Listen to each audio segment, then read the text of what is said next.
Jeigu jaučiate įtampą pėdose, galbūt tai sustingusias čiurnas arba įstempusias blauzdas, parodysiu jums kelis efektyvius būdus, kaip galite savo padėti. Mums reikės įsimasažuoti pėdą, tai yra plantarinė fascija, kuriai reikės galbūt teniso kamuoliuko, masažinio kamuoliuko ar tai lakrosinio, kurį turiu, priklausomai nuo jūsų pėdos įtampos. Mums reikės įsimasažuoti būtent čia, kur yra arka, tai tarp padikaulio ir kulnakulio. Dėsime pėdą ant kamuoliuko ir bandysiu, kai davęs kiek manoma pėdą, masažuoti link kulno, labai lėtai ir galiu eiti link padikaulio. Kai aš užgaudau įtampą, aš šiek tiek sustoju ir labai lėtų judesių galiu važiuoti arba visiškai sustojęs pabūti, kol mano įtampa praeina ir taip išsimasažuoti, kai jausime, kad mūsų įtampa atsileidžia. Atsileidę pėdą toliau dėsime sulenktą koją ant kitos kojos, pasimsime su viena ranka kulną, su kita ties padikauliais ir kulną lėtai švelniai stumiu žemyn, o padikaulius lenkiu link savęs.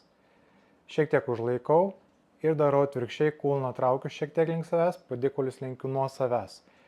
Ir va tokią mobilizaciją pėdos atliekame po 15-20 kartų tam, kad atkurtume jos būtent funkciją.